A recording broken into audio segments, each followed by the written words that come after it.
प्रधानं सर्वधर्माणां जैनं जयतु शासनम्। मैं नमो तीर्थनायक को, नमो ओंकार वाणी को, नमो उन कुंद प्रभु को जिन्होंने ओंकार धारण की। अहो उपकार जिनवर का, कुंद का दिव्य वाणी का, जिन कुंद ध्वनि दाता उन कहान स्वामी का। नमः समय साराय स्वानुभूत्या चकासते, चित स्वभावाय भावाय सर्वभावांतरच्छिदि। श्री समय सार जी परमागम ग्रंथ के परिशिष्ट में जो 47 शक्तियों का वर्णन है, उसमें अपनी उत्पाद व ध्रुवत्व शक्ति की चर्चा चल रही है। उत्पाद व यानी परिणाम क्रमवर्ती और गुण अक्रमवर्ती, ऐसे उत्पाद व ध्रुवत्व स्वरूप वस्तु है, ऐसी एक शक्ति प्रत्येक वस्तु में है। यहाँ आत्मा की चर्चा चलती है। गुरुदेव श्री की एक व्याख्यान जो था उस पे अपनी चर्चा हो गई, और अगला व्याख्यान है उसके अपन मुख्य बिंदु लेते हैं। तो 212 पेज पे देखना, यानी जो प्रवचन दूसरा शुरू हुआ है उसके 2 पैराग्राफ छोड़ गए। एक समय में उत्पाद व ध्रुवता, यह तो जैन शासन की मुख्य बात है। जैन शासन यानी कि वस्तु का स्वरूप बताने वाली सर्वज्ञ की वाणी, इसे जैन शासन कहा। इसमें क्या आया कि इसमें जो 6 द्रव्य 7 तत्व 9 पदार्थ का स्वरूप आया, उसमें एक ही समय में प्रत्येक द्रव्य एक समय में उत्पाद व ध्रुवता स्वरूप है। यह बात जैन शासन की मुख्य बात है। उत्पाद व और ध्रुवता तीनों एक समय में ऐसे वस्तु स्वभाव की प्रतीति करें तो वीतरागी दृष्टि हो जाए। समझाते हैं उदाहरण से। पहले भी चर्चा आई कि जिस प्रकार रवि सोम मंगल बुध आदि 7 बार माने दिवस एक के बाद एक क्रमशः होते हैं, उसी प्रकार पर्याय क्रमशः होती है। ये एक उदाहरण है कि जैसे सोमवार के बाद बुधवार सीधा नहीं आता, सोम मंगल बुध फिर शनिवार सीधा नहीं आएगा, जो उनका क्रम है उसी क्रम में आता है। इतनी बात इस उदाहरण से कहना। और इसमें क्या बात निकल के आई कि ऐसे ही प्रत्येक द्रव्य की पर्यायें क्रमशः जो जिस समय होनी है उस समय होती है। पहले समय की अवस्था दूसरे समय नहीं रहती, किंतु उसका व्यय हो जाता है। कोई जीव एक पर्याय को दूसरे समय रखना चाहे तो रह नहीं सकती, ऐसा ही स्वभाव है। तो इसलिए क्या करना चाहिए, यानी पर्यायों का स्वरूप जानकर क्या करना चाहिए, ये इसमें से पूरी बात निकल के आती है। 2-3 दिन से अपनी चर्चा इस उत्पाद व ध्रुवत्व शक्ति पर चल रही है, और उसमें ये बात स्पष्ट हुई है कि यह वस्तु उत्पाद व ध्रुवता स्वरूप है। यानी अनादि अनंत काल प्रवाह के सापेक्ष यह प्रत्येक समय उत्पाद व ऐसे क्रम नियमित परिणामों से परिणमित होती हुई और स्वयं वस्तु और गुण उसके ध्रुव रहते हुए ऐसा वस्तु का स्वरूप है। और पर्याय कैसी है कि क्रमवर्ती। क्रमवर्ती पना किस प्रकार है कि क्रम नियमित। अब जब पर्यायों का ऐसा स्वभाव है कि वह एक समय में एक पर्याय अपने क्रमवर्ती पने से क्रम नियमित रूप से होती है, तो जब पर्यायों का ऐसा स्वरूप जाना कि पर्याय एक पर्याय कोई अच्छी लगी उसे रोक ले, ऐसा हो नहीं सकता। तो जब पर्यायों का ऐसा ही स्वरूप है कि वर्तमान समय में उत्पन्न होती हुई पर्याय अगले समय में नियम से नष्ट या व्यय होती है और नवीन पर्याय उत्पन्न होती है, और वे पर्याय किसी निमित्त, किसी परद्रव्य, किसी परकारक, यहाँ तक कि अपने द्रव्य की भी अपेक्षा रखे बिना स्वतः स्वयं उत्पन्न होती है। जब पर्यायों का ऐसा स्वरूप देखा जाना तो क्या करना चाहिए कि यह उत्पाद व द्रव्य स्वरूप में उत्पाद व्यता का ऐसा क्रमवर्ती और क्रम नियमितपना देखकर ध्रुव स्वरूप की दृष्टि करना चाहिए। ये इसका मतलब है। क्या करना चाहिए कि ध्रुव स्वभाव जो नित्य स्थायी शुद्ध ज्यों का त्यों है। नित्य माने कायम, सदैव नित्य स्थायी शुद्ध ज्यों का त्यों है, उसके सन्मुख देख। तो ये जो अभी अशुद्धता चलती है वो ध्रुव स्वरूप को स्पर्श ही नहीं करती। अशुद्धता पर्याय में एक समय के लिए क्षणिक उत्पन्न होती है और अगले समय वह अशुद्धता नष्ट हो जाती है, फिर दूसरी हो। तो कहते हैं कि ध्रुव स्वभाव जो नित्य स्थायी शुद्ध ज्यों का त्यों है, उसके सन्मुख देख और उसमें दृष्टि की एकाग्रता करो। तो उस ध्रुव के आधार से, आधार का अर्थ है कि उस ध्रुव के आश्रय से, कौन लेगा आश्रय कि पर्याय।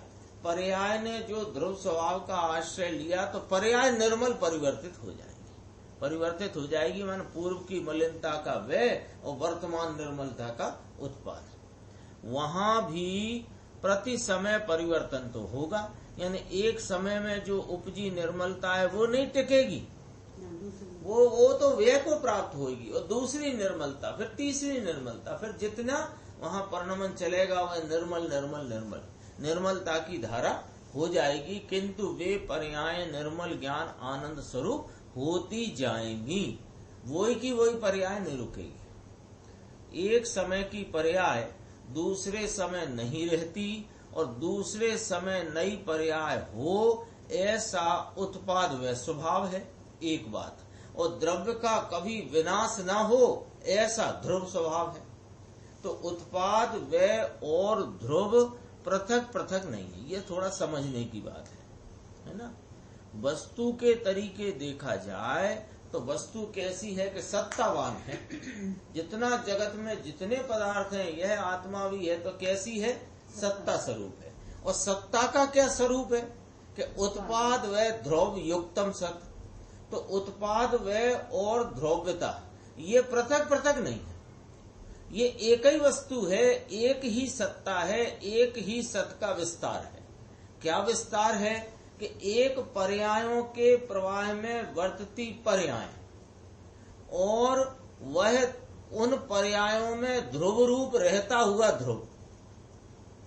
तो पर्याय में ध्रुव रहता है, उसका अर्थ है कि पर्याय के प्रवाह में ध्रुव ध्रुवपने रहता है, और पर्याय के प्रवाह में पर्यायपने उत्पन्न होती है और वह होती है। इस प्रकार ये दो भाव तो खरे और दो भाव न्यारे, एक ध्रुवत्व भाव, एक उत्पाद व्यय का क्षणिक भाव, नित्य अनित्य भाव, एक अनेक भाव, ऐसे कह सकते हैं ना। ध्रुव एक रूप, पर्याय अनेक रूप, ध्रुव नित्य रूप, पर्याय अनित्य रूप, और ध्रुव कायमी, पर्याय एक समय की। तो ये इस प्रकार तो दो भाव भिन्नता ही समझना।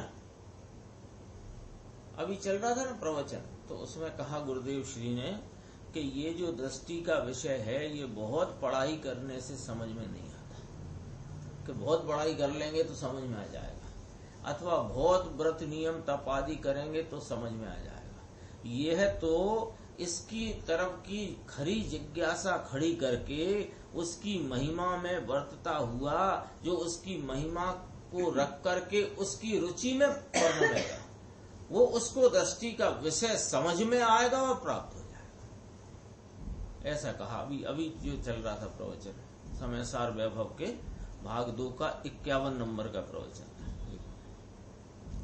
यहाँ क्या कहा, उत्पाद व्यय और ध्रुव पृथक पृथक नहीं है। तो वस्तु की तरफ से देखा, वस्तु कैसी, सत्स्वरूप, सत्ता कैसी, उत्पाद व्यय ध्रुव स्वरूप, उनमें पृथकता नहीं है। किंतु एक ही वस्तु का ऐसा स्वभाव है कि पर्याय और द्रव्य, नित्य और अनित्य, ज्ञानी या अज्ञानी सभी आत्माओं को उत्पाद व ध्रुव प्रति समय वर्तते ही हैं।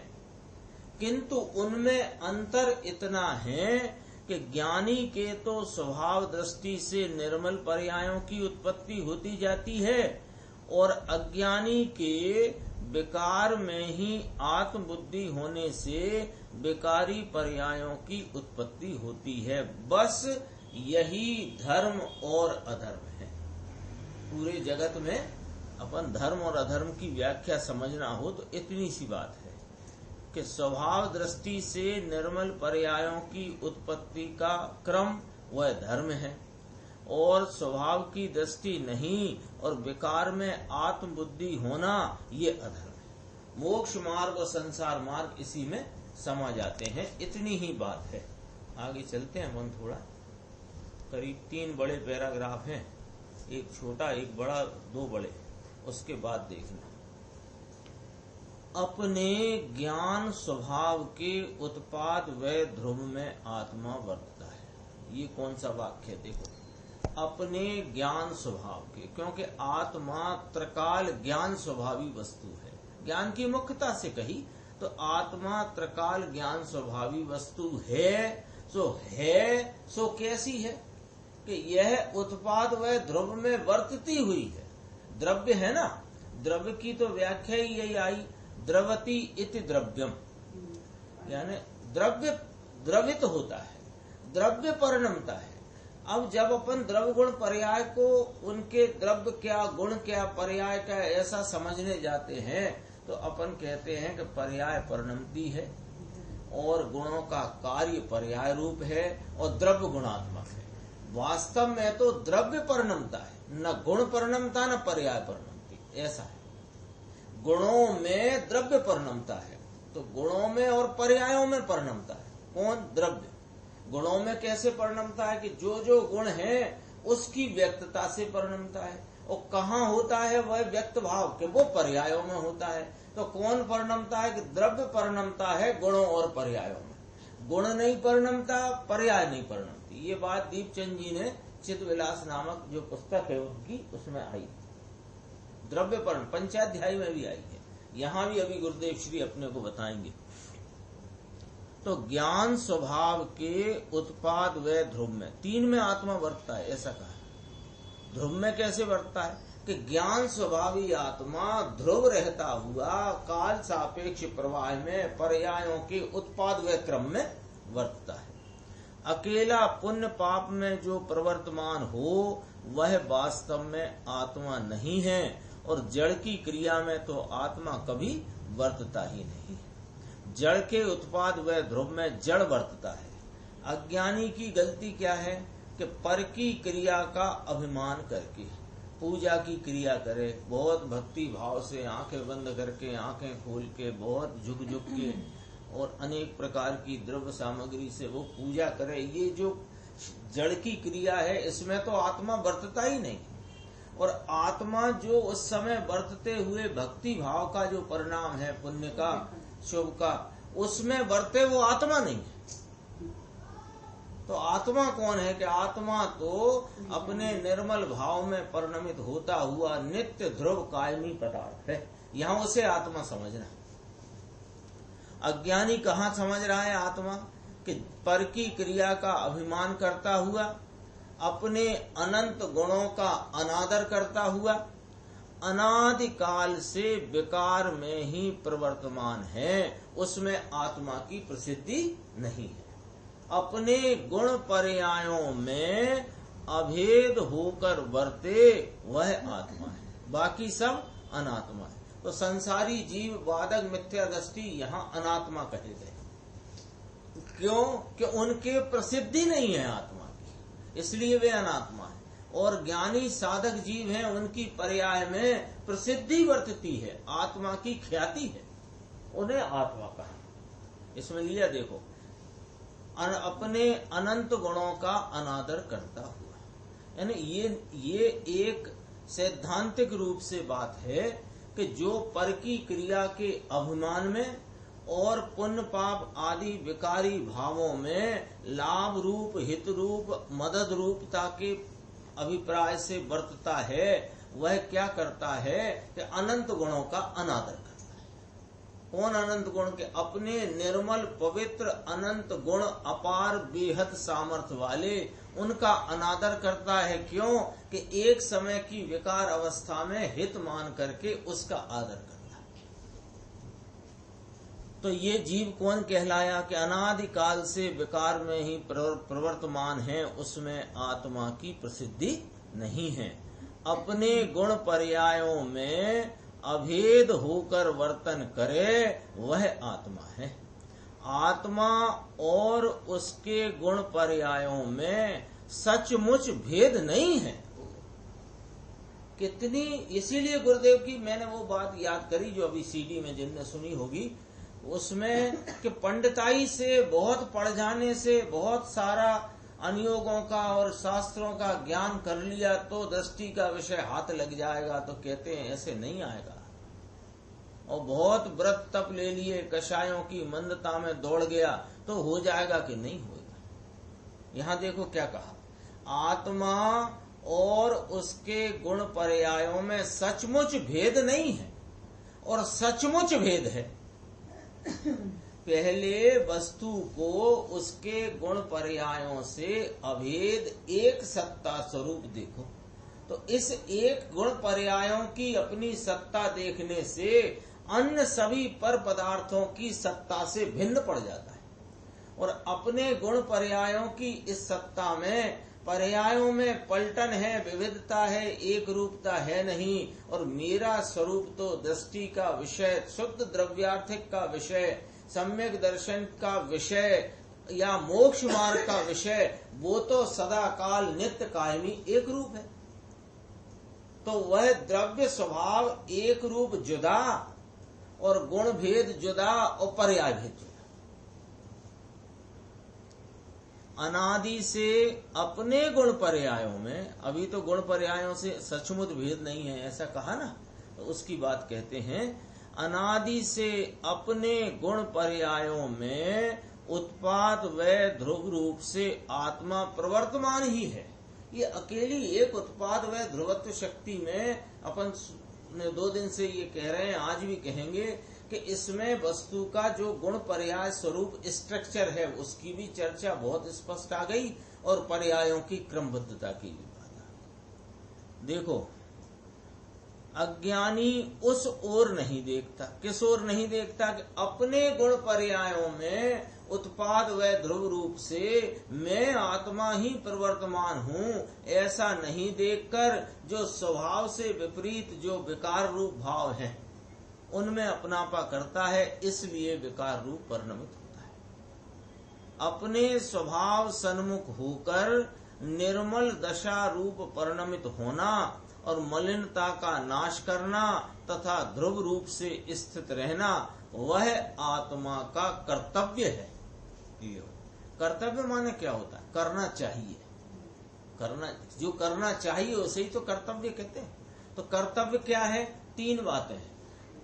निर्मल दशा रूप परिणमित होना उत्पाद, मिथ्यात्व रूप मलिनता का नाश करना व्यय, और ध्रुव रूप से स्थित रहना। और मिथ्यात्व का नाश होने के उपरांत राग आदि मलिनता का नाश करना, और निर्मल दशा रूप परिणमित होना, और ध्रुव रूप से स्थित रहना। ये क्या है? कि यही कर्तव्य है। कर्तव्य कहो या कि मोक्ष का उपाय कहो। अज्ञानी अपने ऐसे कर्तव्य से च्युत होकर विकार रूप परिणमित होता है, किंतु पर में तो वह भी किंचित कर्तव्य नहीं कर सकता, मानता भले रहे। अरे ऐसे भगवान के सामने जाकर ऐसे हाथ नीचे से ऊपर यूं उठा करके ऐसे जोड़ नहीं सकता, झुक नहीं सकता, वहां गर्दन झुका नहीं सकता, साष्टांग नहीं हो सकता, धोख नहीं दे सकता। वो तो, लेकिन इसको ये अभिमान है कि ये मैं कर सकता हूं और कर रहा हूं, ये वाली बात है अभी तो इसमें पर में तो किंचित कर्तव्य नहीं कर सकता। अरे वस्तु के उत्पाद ध्रुव स्वभाव को, यानी उत्पाद व ध्रुव स्वभाव को बराबर समझे तो सब गुत्थियां सुलझ जाए। इससे कैसे सुलझ गई? कि यह जो मैंने वहां जाकर साष्टांग नमस्कार किया और भगवान के चरणों में ढोक दी है, तो जो शरीर का इस प्रकार परिणमन हुआ, उसके उत्पाद व ध्रुव में कौन रहा है? वो जड़ पदार्थ रहा है। और जो मेरी परिणति में विकल्प आया है वो मेरा स्वरूप नहीं है। तो ये इस प्रकार बराबर समझे तो सब गुत्थियां सुलझ जाएं, क्योंकि वस्तु स्वभाव को स्वीकार किए बिना किसी प्रकार धर्म नहीं हो सकता और न मिथ्यात्व आदि पाप मिट सकते हैं। बोलो, अपने परिणति में से मिथ्यात्व आदि पाप मिटाना हो और धर्म की परिणति उपजाना हो तो एकमात्र उपाय कहा है कि वस्तु स्वभाव को स्वीकार करो। जिसने ज्ञानानंद स्वभाव के सन्मुख होकर उसका स्वीकार किया, उसे आत्मा के अनंत गुणों का आदर है और क्षणिक विकार का आदर नहीं, निरादर है। जहाँ अनंत गुणों का आदर है वहाँ चारित्र दोष की आसक्ति से अल्प पाप परिणाम हो, तथापि वे बहुत मंद हैं। अनंत गुणों के आदर के निकट सामने उनकी कोई गिनती नहीं। ये कोई गिनती नहीं करी उसकी। यानी राजा महाराजा है, सम्यक दृष्टि है, तद्व मोक्षगामी हो या एकाद भव का मोक्षगामी हो, उसकी परिणति में किसी से लड़ने का, मारने काटने का भी परिणाम आया हो तो उसे कहा मंद है। मंद क्योंकि गिनती के लायक नहीं। वह जीव, ये तो पाप की बात करी, अब वह जीव पुण्य परिणाम करता हो तथापि उस समय भी धर्म के अनादर के अनंत पाप का सेवन कर रहा है। जो जीव नहीं, ये रह गया था, अज्ञानी जीव वाली लाइन रह गई थी, इसलिए नहीं मिलाना है। देखो, अनंत गुणों के आदर के निकट उसकी कोई गिनती नहीं है। किसको? कि जिसने ज्ञानानंद स्वभाव के सन्मुख होकर उस स्वभाव की स्वीकार किया है। अब कहते हैं अज्ञानी जीव आत्म स्वभाव के अनंत गुणों का अनादर करके क्षणिक विकार का आदर करता है। क्षणिक विकार का, पुण्य का, पाप का आदर करता है। वह जीव पुण्य परिणाम करता हो तथापि उस समय भी धर्म के अनादर के अनंत पाप का सेवन कर रहा है। धर्म के अनादर का और धर्मी के अनादर का बड़ा पाप है, अनंत पाप लिखा है। भले वह पुण्य परिणाम में प्रवृत्त हो, हाँ, तो अनंत पाप का सेवन कर रहा। अनंतानुबंधी कषाय का बर्तन होने से उस प्रकार का ही बंद हो रहा है। मूल धर्म क्या है? ये बहुत गजब की 4 लाइन है। देखो, मूल धर्म क्या है और मूल पाप क्या है। ये दो हैं, ऐसे बीच में लकीर डाल दो।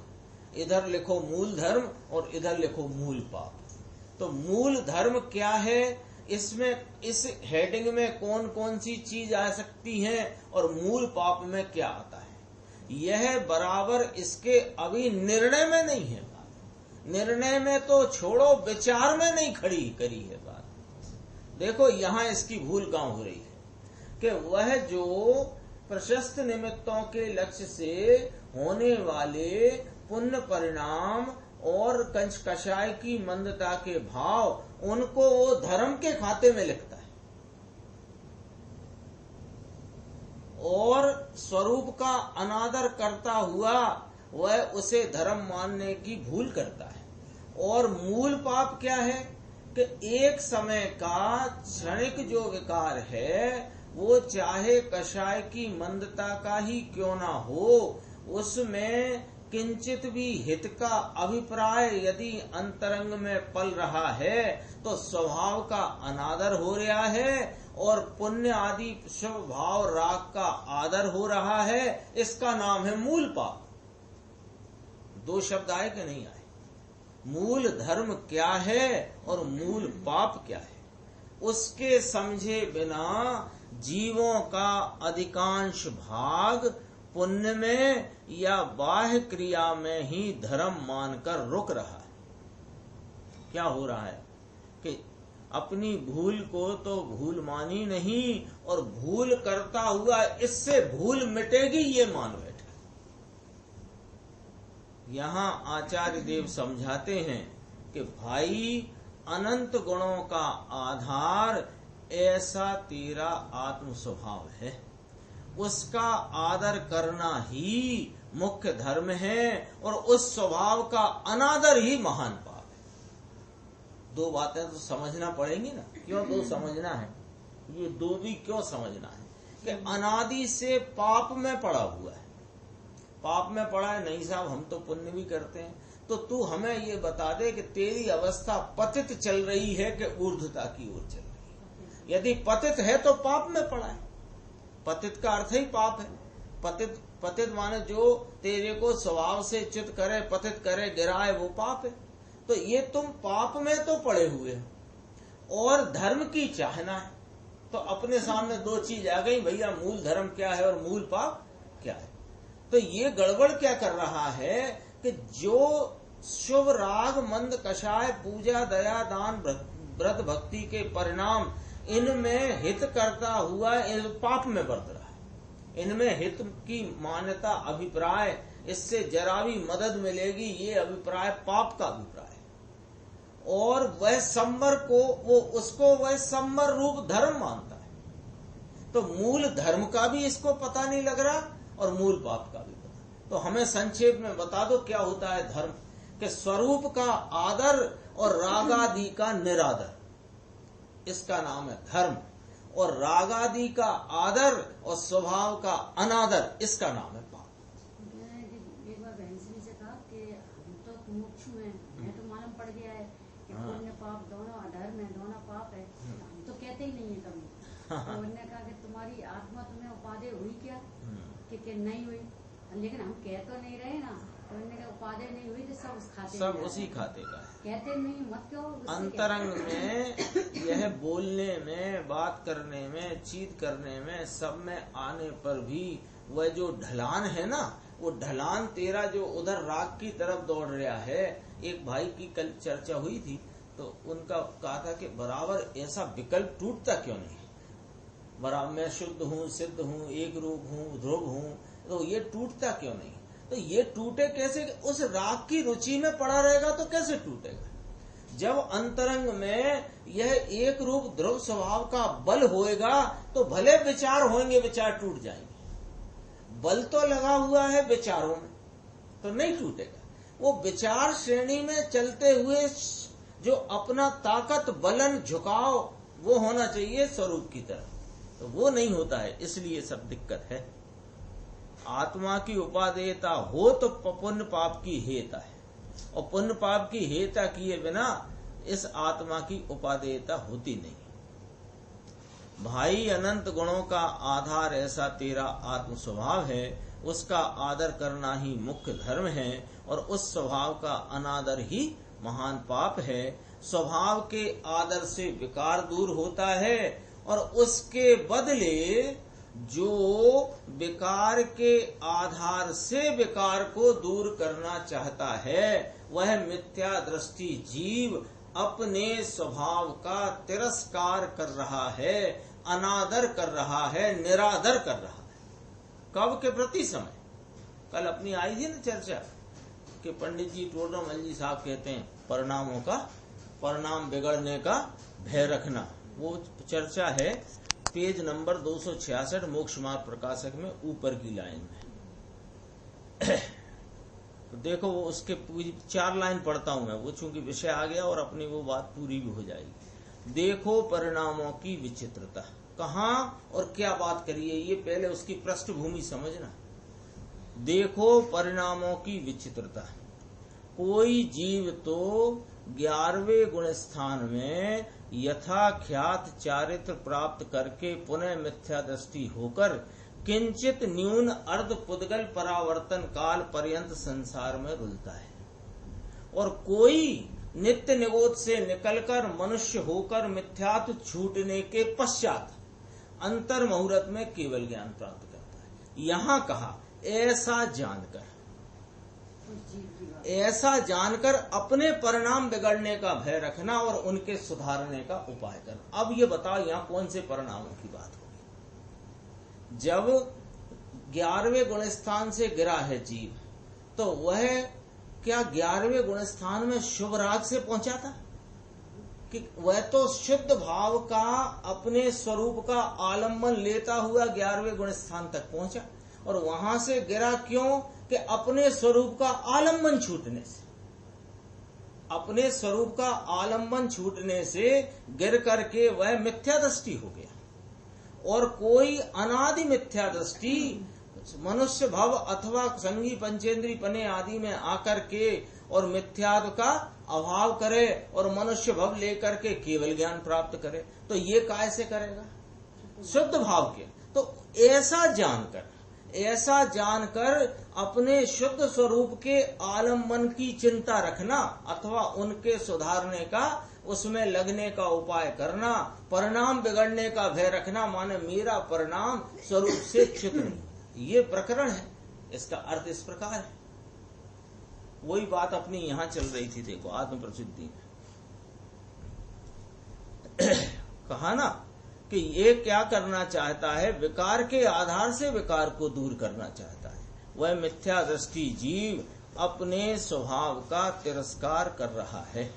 शरीर मन वाणी के परिवर्तन की क्रिया यानी उत्पाद वे। शरीर मन वाणी भी पदार्थ है, जगत का द्रव्य है, पुद्गल द्रव्य है, वह भी गुण पर्याय वाला है। उसकी पर्यायों का जो परिणमन है वो आत्मा के आत्मा में स्वरूप में नहीं है, इसलिए वह क्रिया आत्मा की नहीं है, न आत्मा को उससे धर्म होता। ऊपर जो चर्चा आई 10-12 लाइन की, उसके बाद ये 2-3 पॉइंट निश्चित कराते हैं। जैसे अपने को टीचर पढ़ाते हैं ना स्कूल में, कॉलेज में, तो क्या करते हैं, पूरी वस्तु जो भी, चाहे केमिस्ट्री पढ़ाते हो कि फिजिक्स पढ़ाते हो कि मैथमेटिक्स पढ़ाते हो, पढ़ा करके उसका पूरा सिद्धांत क्या फलित हुआ वो पॉइंट वाइज अपने को, तो ऐसे पॉइंट वाइज बात आई है। ऊपर क्या बात थी कि मूल धर्म और मूल पाप में अंतर नहीं जानता हुआ ये जीव अनादिकाल से धर्म प्राप्ति से वंचित है।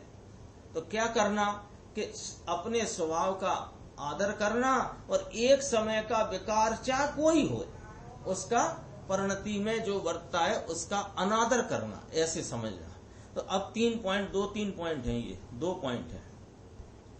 शरीर मन वाणी के परिवर्तन की क्रिया यानी कि उत्पाद वे। शरीर मन वाणी कौन है? पुद्गल जड़, और उसकी क्रिया आत्मा में स्वरूप में नहीं है, इसलिए निर्णय करो कि वह क्रिया आत्मा की नहीं है और न आत्मा को उससे धर्म होता। इतना निर्णय करो पहले। दूसरा पॉइंट, पुण्य पाप के उत्पाद व रूप क्रिया जीव की पर्याय में होती है, लेकिन किंतु वह विकारी क्रिया है और वह भी जीव को हित का कारण नहीं है, उसके लक्ष्य से हित नहीं होता। 2 बात नक्की करूं तो पर जितने जड़ पदार्थ हैं, शरीर की, मन की, वाणी की क्रिया, इससे तेरे लाभ नहीं, और अपनी परिणति में होता हुआ जो पुण्य पाप शुभ अशुभ भाव, कषाय मंद तीव्र का भाव, वह विकारी क्रिया है और उस विकारी क्रिया से भी जीव को हित नहीं होता। जीव की पर्याय में निर्मलता के उत्पाद रूप क्रिया हो वह धर्म है, किंतु उस निर्मलता की उत्पत्ति किसके लक्ष्य से होती है? पर्याय सन्मुख लक्ष्य रखने से तो विकार की उत्पत्ति होती है। अरे निर्मल पर्याय के लक्ष्य से भी निर्मलता की उत्पत्ति नहीं होती, इसलिए पर्याय का लक्ष्य भी हितकारी नहीं है। 3 बातों की बात आई, यानी पर द्रव्य निमित्त आदि शरीर मन वाणी इनकी क्रिया से आत्मा का हित नहीं, क्योंकि उनकी क्रिया उनमें होती है। अपनी परिणति में होती हुई विकारी पुण्य पाप की क्रिया वह मुझे हित रूप नहीं, हित का कारण नहीं, इसलिए उसके लक्ष्य से भी तेरा हित होगा नहीं। तो पर द्रव्य से नहीं, रागादि भाव से नहीं, और जीव की पर्याय में निर्मल परिणति रूप निर्मल परिणाम रूप उत्पाद क्रिया हुई, उसका नाम धर्म है। लेकिन वो किसके लक्ष्य से हुई? कि द्रव्य स्वभाव के। पर्याय सन्मुख लक्ष्य रखने से भी, निर्मल पर्याय के लक्ष्य से भी निर्मलता की उत्पत्ति नहीं होती। इसलिए क्या निकल के आया? पर्याय का लक्ष्य भी हितकारी नहीं है। निर्मल पर्याय का भी पूर्ण शक्ति संपन्न ध्रुव स्वभाव है, उसी के लक्ष्य से सम्यक दर्शन आदि निर्मल पर्याय प्रकट होती हैं और वही हित रूप है। यहाँ आचार्य भगवान आत्मा की शक्तियां बतलाकर उन्हीं का आश्रय कराना चाहते हैं। थोड़ा आगे चलते हैं, 5 पैराग्राफ छोड़ के देखना। पुनश्च, फिर से मिल गया, मैं बता देता हूँ। 1 2 3 4 5 6वां पैराग्राफ जहाँ पढ़ रहे थे उससे। पुनश्च, फरी ने दोबारा, उत्पात व ध्रुव स्वभाव के लक्ष्य से वीतरागता होती है और उत्पाद व के लक्ष्य से रागदेश होता है। ये थोड़ा देखना जरा, बात क्या कहना चाहते हैं। उत्पाद व ध्रुव स्वरूप परिपूर्ण वस्तु, उसके लक्ष्य से वीतरागता होती है और उत्पाद व के लक्ष्य से रागदेश होता है। ये क्या बात हुई? वही उत्पाद व ध्रुव के लक्ष्य से वीतरागता, यानी ध्रुव को छोड़कर मात्र उत्पाद व्ययता में रहेगा तो रागदेश होएगा। और उत्पाद व स्वरूप जो अपना ध्रुव स्वभाव कायमी एक रूप सदृश, एक रूप सदृश कहा ना, ध्रुव कहा, सदृश कहा, तो सदृश का अर्थ निकालो पहले क्या। तो सदृश माने हर 20 सदृशता में सदृश, प्रत्येक समय के परिणाम प्रवाह में जो नहीं बदलता, तो वो नहीं बदलना भाव भी कहाँ से सीखा आपने? नहीं बदलता ये भाव भी कहाँ सीखा? कि बदलते भाव के सापेक्ष देखने पर वह परिणाम बदल जाता है, लेकिन यह ध्रुव स्वभाव नहीं बदलता। तो 20 सदृशता में ही तो सदृशता नक्की हुई। इसलिए उत्पाद व ध्रुव स्वभाव स्वरूप परिपूर्ण वस्तु, उसके लक्ष्य से वीतरागता बताई और उत्पाद व के लक्ष्य से रागदेश होता है। और खुलासा देखो, इसका उदाहरण है, जिस प्रकार सोने में हार अवस्था का नाश होकर मुकुट अवस्था की उत्पत्ति हुई, तो वहां जो पुरुष हार अवस्था की इच्छा रखता है, उसे उस अवस्था का व्यय होने से द्वेष होता है, और जो पुरुष मुकुट अवस्था की इच्छा रखता है, उसे उस अवस्था की उत्पत्ति होने से राग होता है। किंतु जो पुरुष स्वर्ण की ध्रुवता को देखता है, तो ध्रुवता कहाँ देखी? कि वो हार अवस्था का व्यय, मुकुट अवस्था का उत्पाद, लेकिन सोना ज्यों का त्यों। इस प्रकार जो पुरुष स्वर्ण की ध्रुवता को देखता है, उसे तत्संबंधी राग द्वेष नहीं होता। क्यों नहीं होता? कि वो, हाँ, आप बढ़िया एक हार लेके गए, बढ़िया डिब्बे में, बिल्कुल हिलता डुलता नहीं, अच्छा फिटिंग पैकिंग में, और वहां जाकर कहा इसका मुझे मुकुट बना दो, तो उसने लिया हार और डिब्बा फेंका एक बाजू, और हार को ऐसा घड़ी किया और एक हथौड़ी उठाई और उसमें दे मारी, और उसे छोटा कर लिया। छोटा करके उसने उसमें घड़िया में डाला और भट्टी में लगा दिया। तो जिसको हार की इच्छा होगी वो तो तिल मिला गया, और जिसको मुकुट की इच्छा है वो बड़े अनुराग भाव से देख रहा है कि गल जाए फिर ये मुकुट बनाएगा, उसको राग हो रहा है। और जिसको ये मालूम है कि सोना तो सोना है, हार होए कि मुकुट होए, तो उसको राग देश उस संबंधी नहीं होता। ये उदाहरण दिया, क्योंकि सोना तो हार या मुकुट अवस्था के समय ज्यों का त्यों ध्रुव है, उसी प्रकार आत्मा के ध्रुव ज्ञानानंद स्वभाव के आश्रय से वीतरागता होती है, और क्षणिक पर्याय के उत्पाद व्यय के लक्ष्य से तो राग देश होता है। ऊपर लाइन पढ़ी थी अपन ने, उत्पाद व्यय ध्रुव स्वभाव के लक्ष्य से, तो वहाँ उत्पाद व्यय ध्रुव स्वभाव में ये बात समझना, उत्पाद व्यय ध्रुव के भेदों की बात नहीं चलती है। उत्पाद व्यय ध्रुव स्वरूप जो एक ध्रुव स्थायी भाव है, उसकी बात चलती है। आगे चलते हैं अपन, थोड़ा आगे 2-3 पेज आगे निकल गए।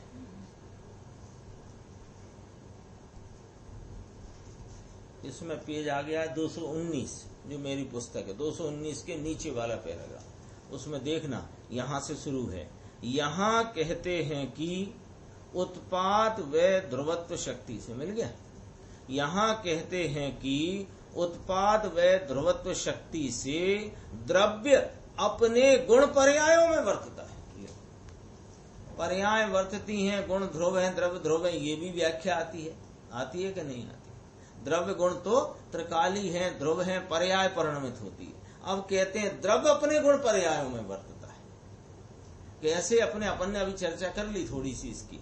कैसे गुण पर्यायों में वर्तता है? अपने त्रिकाल रहने वाले अनंत स्वभाव के व्यक्तता रूप भाव से पर्यायों में वर्तता है। तो गुण में वर्ता क्यों? कि किसकी व्यक्तता? के गुणों के भाव की। और कहाँ व्यक्तता का भाव क्या? कि वो पर्याय। तो ये द्रव्य कहाँ परिणम रहा है? गुण पर्यायों में परिणम रहा है। कौन परिणम रहा है? कि द्रव्य परिणम रहा है। इसमें वर्तने पर वजन है। गुण में अक्रम रूप वर्तता है। गुण में अक्रम रूप कैसे? कि समस्त गुण एक साथ एक ही क्षेत्र में प्रत्येक काल में मौजूद हैं वर्तते हुए, तो उसे कहते हैं अक्रमवर्ती। और पर्याय एक के बाद एक नियत रूप से अपने नियमित भाव से होती हैं, उनसे कहते हैं पर्याय में क्रम रूप वर्तना। कौन वर्तता है? प्रश्नवाचक। आत्म द्रव्य वर्तता है। इसलिए ऐसा निर्णय करने वाले को किसी भी पर्याय में आत्म द्रव्य की दृष्टि प्रतीति नहीं छूटती। आसक्ति का अस्थिरता रूप राग आया हो, उस राग के काल में भी आत्मा को नहीं भूल सकता। और स्वरूप के लीनता रूप जब शुद्ध उपयोग है तब भी आत्मा को नहीं भूल। क्यों नहीं भूलता? कि वह जानता है कि यह परिणमन में आत्म द्रव्य परिणमता होने पर भी वह अपनी ध्रुवता को नहीं छोड़ता। ये कोई वस्तु स्वरूप का निर्णय करने की बहुत आवश्यकता, बहुत माने कि इस पूरे जिन शासन में मोक्ष मार्ग स्वरूप मोक्ष की प्राप्ति रूप जो भाव मोक्ष मार्ग का है उसकी प्राप्ति करना हो तो वो अपने चेतन भाई तो रोज कहते थे, अभी 10 दिन सुने ना अपन ने उनके, रोज कहते थे कि निर्णय की बहुत कीमत है। यहाँ भी यही बात चल रही है। गुण बरतने पर वजन है। गुण में अक्रम रूप बरतता है, पर्याय में क्रम रूप बरतता है। कौन बरतता है भाई? आत्म द्रव्य। इसलिए ऐसा निर्णय करने वाले को किसी भी पर्याय में आत्म द्रव्य की दृष्टि यानी कि प्रतीति नहीं छूटती। यही गुरुदेव कहते हैं कि द्रव्य अपरिणामी है। कहते हैं कि नहीं कहते? और गुण भी त्रिकाल ध्रुव स्थायी है। और परिणाम परिणमता कहाँ कौन सी बात किस प्रकार से कहाँ वजन देकर कही जा रही है वो समझना पड़ेगी। और ये बात भी 100% सच्ची। क्या? कि आत्म द्रव्य वर्तता है। कौन परिणमता? द्रवती इति द्रव्यम। उसका नाम ही द्रव्य इसलिए है कि वो द्रवित होता है। लेकिन क्या है कि सब पर द्रव्यों से भिन्न अपने गुण पर्यायों में वर्तता है, वह द्रव्य है। लेकिन वर्तता हुआ वह द्रव्य अपनी ध्रुवता को नहीं छोड़ता। इसलिए जब ध्रुवता की तरफ से द्रव्य नाम लिया जाए तो द्रव्य अपरिणामी, और गुण पर्यायों वाला द्रव्य कहा जाए तो द्रव्य ही परिणामी। प्रत्येक पर्याय में अखंड द्रव्य वर्तता है। इस प्रकार वर्तने वाले पर यानी वर्तन पर नहीं, वर्तने वाले पर, परिणाम पर नहीं, परिणाम में वर्तता हुआ एक रूप परिणामी पर जो दृष्टि गई तो वहां पर्याय बुद्धि छूटकर पर्याय में निर्मलता हुए बिना नहीं रहती। प्रत्येक आत्मा का ऐसा स्वभाव है, किंतु यहाँ दूसरे आत्मा का काम नहीं है। यहाँ आपका मेरा सबके बीच में किसका काम है? कि अपने को अपने आत्मा का काम है। स्वयं अपने स्वभाव का निर्णय करके स्वयं उन्मुख होने की बात है। यदि स्वयं स्वभाव उन्मुख होकर ज्ञाता हुआ वह अपने स्वयं पर प्रकाशक सामर्थ्य से पर को ज्यों का त्यों जानता है। क्यों कि ये स्वयं पर प्रकाशक ज्ञान स्वभाव वाला वस्तु है, पदार्थ है। स्वयं सन्मुख होकर स्वभाव में वर्तन हो, वहां विकार या संयोग का वर्तन नहीं रहता और निर्विकार असंयोगी दशा प्रकट होती है। इसका नाम मोक्ष है।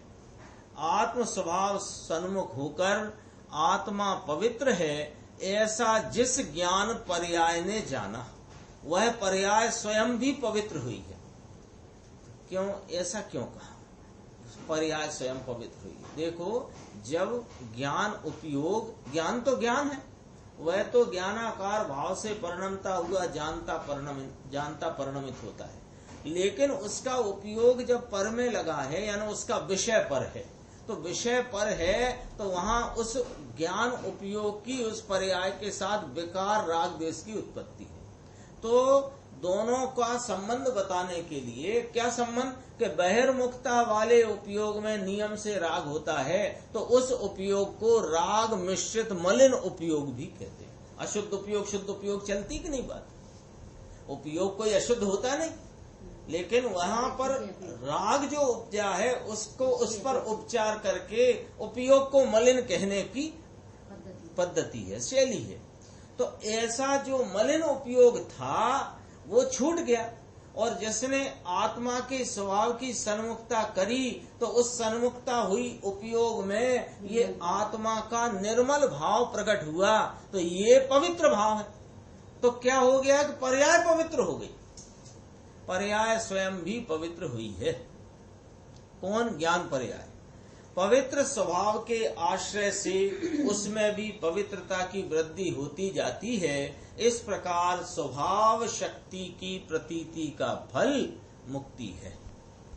थोड़ा आगे देखते हैं। देखो, इसी पेज पर बीच की 8 लाइन का पैराग्राफ छोड़ के देखना।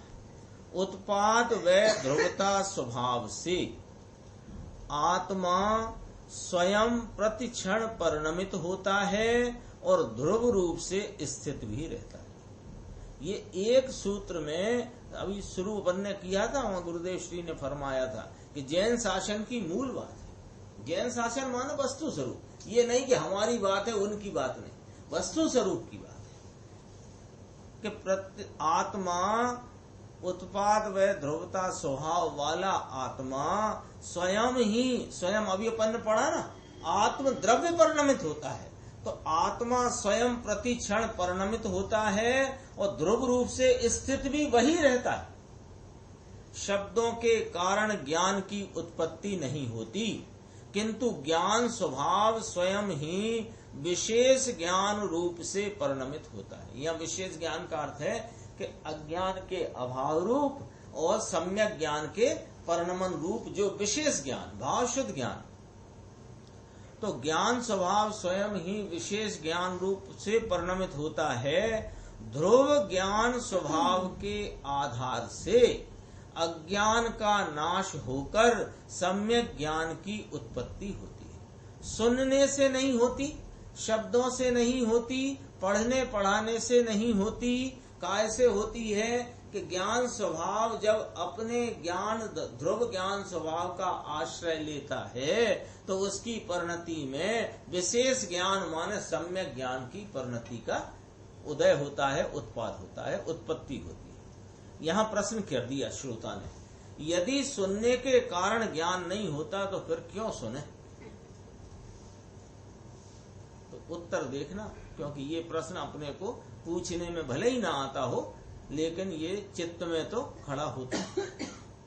देखो उत्तर गुरुदेव श्री का, सुनने के कारण ज्ञान नहीं होता, ये बात सच्ची है, किंतु वह निर्णय किसने किया कि सुनने से ज्ञान नहीं होता? ये निर्णय किसने किया कि सुनने से ज्ञान नहीं होता?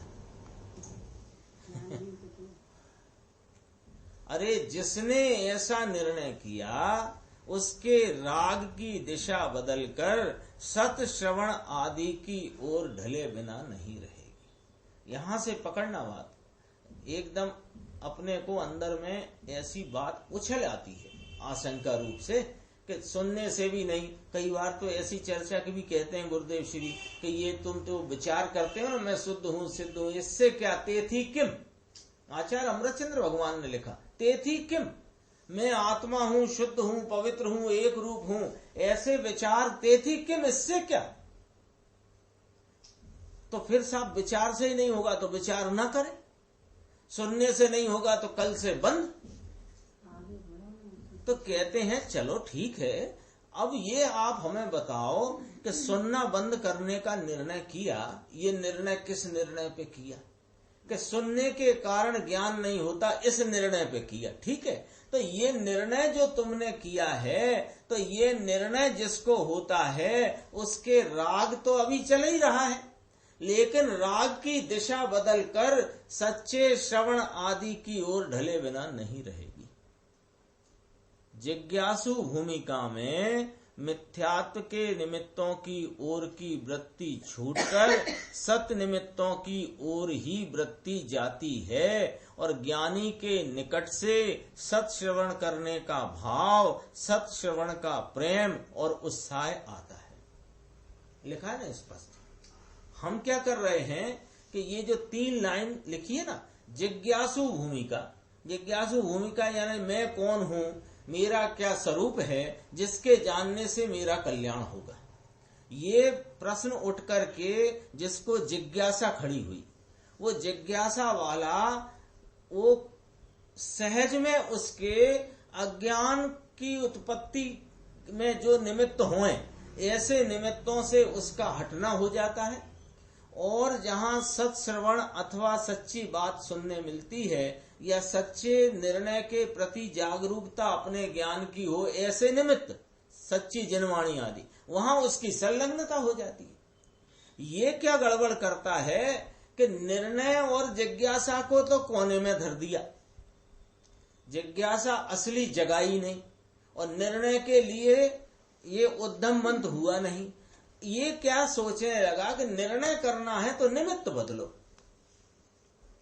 तो निमित्त बदलने की वृत्ति तेरी यह सूचना दे रही है कि तेरे को निमित्तों से कार्य होगा, ये बात अभी भी पड़ी हुई है। और निमित्तों से कार्य नहीं होता, मुझे मेरे स्वरूप का जानना मुझे अपने में ही करना है, ऐसा जिसने निर्णय करके आगे बढ़ा कि सुनने से ज्ञान नहीं होता, ऐसा निर्णय करके आगे बढ़ा तो जिज्ञासा हुई, और वो जिज्ञासा में उसका सहज ही उन निमित्तों से दूर हो जाना और सच्चे निमित्तों की तरफ संलग्नता हो जाना सहज होता है,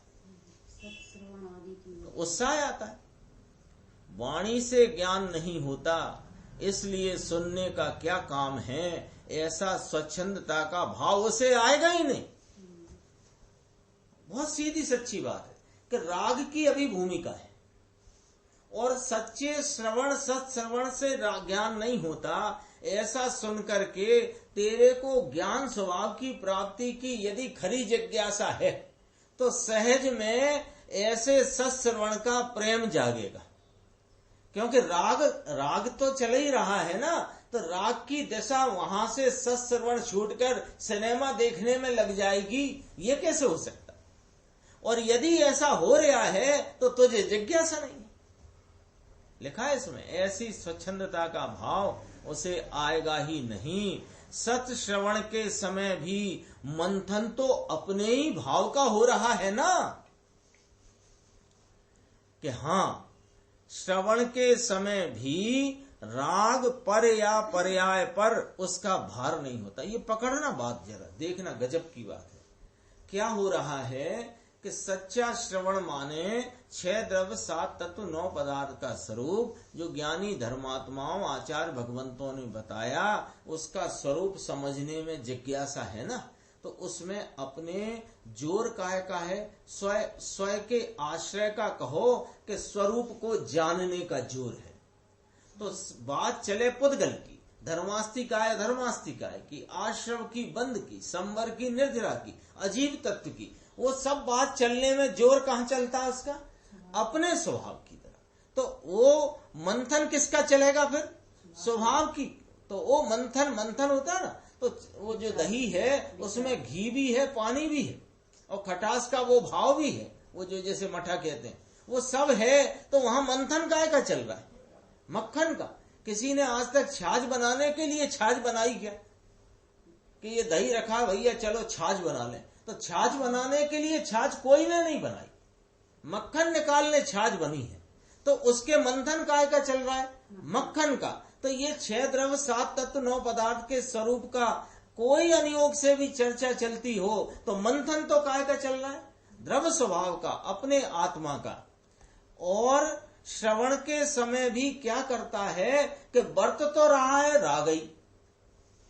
जब जिनेन्द्र परमात्मा की बात सुन रहा है, गणधर परमात्मा भी जब दिव्य ध्वनि सुनते हैं तो राग ही बरत रहा है। वहां 6वें गुण स्थान में पड़े हैं, तो वहां पर वे सुन रहे हैं, तो राग तो है पर राग पर जोर नहीं है। ये वाला पॉइंट इतना बहुत कीमती है कि राग के होने की चिंता छोड़ दो, राग पर जोर बंद कर दो। राग हो रहा है, ये वाला हो रहा है, अब ये वाला हो रहा है, ये वाला बदल दूं, वो वाला ले आऊं, ये सब, ये पूरी वृत्ति छोड़ दो, इधर से दिमाग हटा दो। राग जो भी हो रहा हो वो राग रूपता से उधर उत्पन्न है। तेरा जोर राग पे से छूटकर वीतरागता पे आना चाहिए। ये लिखा है यहां पर गुरुदेव श्री ने। श्रवण के समय भी राग पर या पर्याय पर उसका भार नहीं होता, राग पर भी नहीं होता, और उसके उस समय वर्तती पर्याय पर भी नहीं होता। उस समय भी जोर अपने ध्रुवता की तरफ उन्मुखता होती है, जोर की। अभी राग चलने दो, राग चल रहा है। राग के चलते काल में भी यदि जोर ध्रुव स्वभाव का है तो राग फाग का पता नहीं पड़ेगा कहां चला गया। किंतु ज्ञानी जो स्वभाव समझाना चाहते हैं उस स्वभाव की ओर ही उसका वजन होता है जहां से ज्ञान का प्रवाह आता है। ऐसे द्रव्य स्वभाव का अवलंबन करना ही ज्ञानी बतला रहे हैं, और सच्चा श्रोता का वजन भी उसी पर। सच्चा श्रोता तो वही कहलाएगा जिसका वजन उस द्रव्य स्वभाव पर हो, जिस द्रव्य स्वभाव की महिमा आचार्य भगवंत कर रहे हैं। इसके सिवा राग से या वाणी से लाभ मानकर उस पर जो वजन देता है वह सच्चा श्रोता नहीं है, क्योंकि ज्ञानी ऐसा कहते ही नहीं कि तू इस पर वजन दे। पुनः दोबारा कहते हैं, सत स्वभाव का भान होने के पश्चात ज्ञानी को भी बारंबार सत्श्रवण का भाव आता है। थोड़ा सा रह गया, पूरा कर लेते हैं। देखो एक पैराग्राफ हुआ, वहां सचमुच वाणी सुनने का राग नहीं किया है, किंतु अपनी निर्बल भूमिका होने से राग हो गया है, और उस राग का लक्ष्य सत निमित्त की ओर ही ढलता है, जोर नहीं।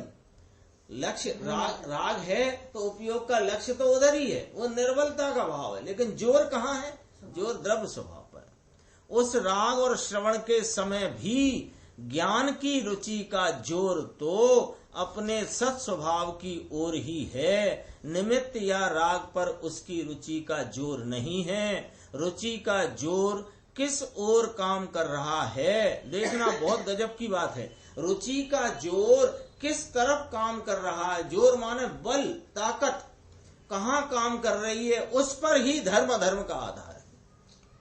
उस जोर पर से ही तेरी परिणति में धर्म उपजेगा और अधर्म का नाश होगा।